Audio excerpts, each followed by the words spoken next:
நல்லா வருது வேணான்னு பாக்குறேன். என்னப்பா அடுத்து இந்த பக்கம் அன்னபூரணி சூப்பர் 6 திட்டம். இந்த அன்னபூரணி சூப்பர் 6 திட்டத்தை தான் பாருங்க. அன்னபூரணியை பாதி பூரணி ஆக்கி சூப்பர் 6 சூப்பர் 3 ஆக்கி 50-50 3 சிலிண்டர் வருடந்தோறும் வழங்கப்படும். இந்த சிலிண்டர் தான் நாங்க சிலிண்டர் கொடுக்க மாட்டோம்.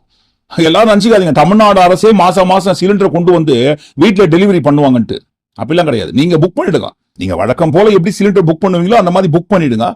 நீங்க புக் பண்ற 3 சிலிண்டருக்கு வருஷத்துல 3 சிலிண்டருக்கு மட்டும் பாருங்க தமிழ்நாடு அரசு அதற்குண்டான பணத்தை வங்கி கணக்கில் டெபாசிட் பண்ணிடுவாங்க. இத்திட்ட பயனாளிகள் எரிவாயு சிலிண்டர் பதிவு செய்து சிலிண்டர் பெற்றவுடன் எண்ணெய் நிறுவனங்களிடமிருந்து பட்டியல் பெற்று சிலிண்டருக்கான விலை பயனாளிகளின் வங்கி கணக்கில் வரவு வைக்கப்படும். இது பரவாயில்லைங்களா? 3 சிலிண்டருக்கு 3000 ரூபாய் வங்கி கணக்கில் டெபாசிட் பண்றாங்கன்னு சொல்லும் போது மக்கள் அனைவருக்கும் லாபம் தானே.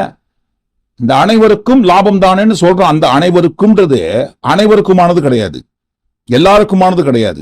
இந்த திட்டத்துல மகா கொடூரமான கோர கண்டிஷன் சப்ளை. ஆண்டு வருமானம் ரூபாய் 2.5 லட்சத்திற்கு மிகாமல் உள்ள பொருளாதாரத்தில் பின்தங்கியுள்ள குடும்பத்தினர், சிறு குறு விவசாய குடும்பத்தினர், மாற்றுத்திறனாளி குடும்பத்தினர் போன்ற சமூகத்தில் உள்ள நலிந்த குடும்பத்தினர் பயனடைவார்கள். இத்திட்டத்தினை செயல்படுத்துவதற்கான ஆயத்த பணிகள் துவங்கப்பட்டுள்ளது. ஒரு குடும்பத்தோட வருமானம் ஒட்டுமொத்தமா வீட்டுல யார் வேலைக்கு போனாலும் சரி, கணவன் போனாலும் சரி, மனைவி போனாலும் சரி, வேற யார் வேலைக்கு போனாலும் சரி, ஒரு குடும்பத்தோட வருமானம் மாதந்தோறும் 20,000 ரூபாய் இருக்க வேண்டும். அந்த 20,000 ரூபாய் வருஷத்துல 2.5 லட்சம்.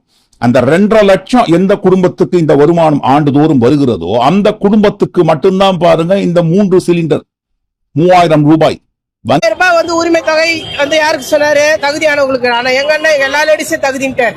அது ஒரு பாயிண்ட் எங்க அண்ணன் ஜெயிச்சதுக்கு